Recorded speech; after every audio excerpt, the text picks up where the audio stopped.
My mom and dad were married for 34 years. Let that sink in. That's a lifetime.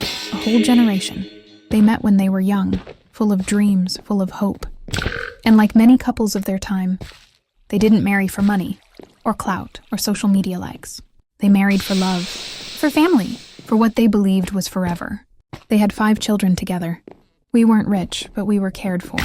We had the basics, school fees paid somehow, hot meals every day, church on Sundays, and the smell of dinner wafting through the house by 5:30 p.m. They had their ups and downs, what couple doesn't? But no matter what, my mother held the home together. She sacrificed her career, her rest, her personal goals, all so we could grow up with stability. That's what love looked like to us. A woman giving everything without asking for anything in return. Then life changed. In his late 50s, my father became ill. At first, it was manageable. Some discomfort here, some doctor visits there, but over time it progressed. Eventually, he became bedridden, and that's when I saw a side of my mother I will never forget. Day after day, she cared for him. And I don't just mean putting food on the table. I mean she physically turned him in bed to prevent sores. She bathed him, cleaned him, lifted him, changed him, fed him. She spoke for him when he lost his voice. She rubbed his legs when the pain wouldn't let him sleep.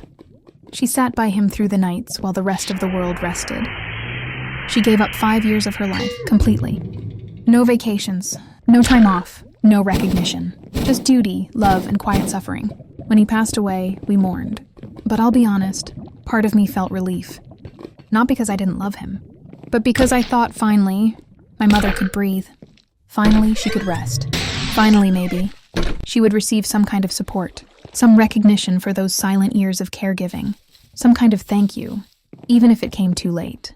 We thought his SNET benefits would go to her. She was his wife, after all, his caregiver, his life partner, and the mother of all his children. We assumed it would help her retire in peace, live a little for herself, maybe even smile again. But what happened next? It shocked us to the core. When the SSNet details were released, we learned that 80% of my father's benefits were allocated to his sister's children. Not even his sister, her children. People who had not lived in our home, who were not there in his darkest days, who had not lifted his body, cleaned his wounds, or sat through his suffering. And the remaining 20%? That was left to our youngest sibling. Not a penny to my mom. Not a word about the 4 of us, his other children. No protection for the woman who stood by him when he couldn't walk. No honor for the person who never gave up on him, when many others had. He didn't just forget us. He chose to leave us out.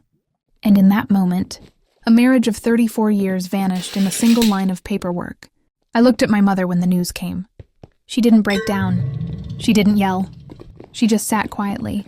And there was something in that silence that I still think about today. It wasn't the silence of shock. It was the silence of realization, of betrayal, of understanding, perhaps for the first time, that all those years, she thought they were on the same team, that their love, their life, their struggles, meant the same to both of them. But maybe they didn't. Maybe what she saw as sacrifice, he saw as obligation. Maybe the love she thought was mutual was one-sided in the end. And that is a devastating thing, to realize when it's already too late to change anything. Since then, I've carried this question in my heart. Is marriage really worth it? When your loyalty doesn't protect you? When your sacrifices aren't remembered? When love becomes service, and service becomes invisible? What do you say to a woman who gave everything and received nothing in return? Was it love? Or was it labor? Was it marriage? Or was it martyrdom? I know every marriage is different, and I'm not here to say marriage is bad, but I think we have to start talking about the things that go unsaid. The imbalance, the forgotten caregivers, the women and men who give their all, only to be left behind when the decisions are made. My mom is still standing, still strong, still silent in her grace. But I'll never forget how she looked that day. How the weight of 34 years rested on her shoulders, alone. So I'm asking the question, out loud to you. Is marriage still worth it? When love doesn't protect, when faithfulness isn't honored, when sacrifices are taken for granted? I don't have all the answers. But if you've ever loved deeply and questioned the return, you're not alone.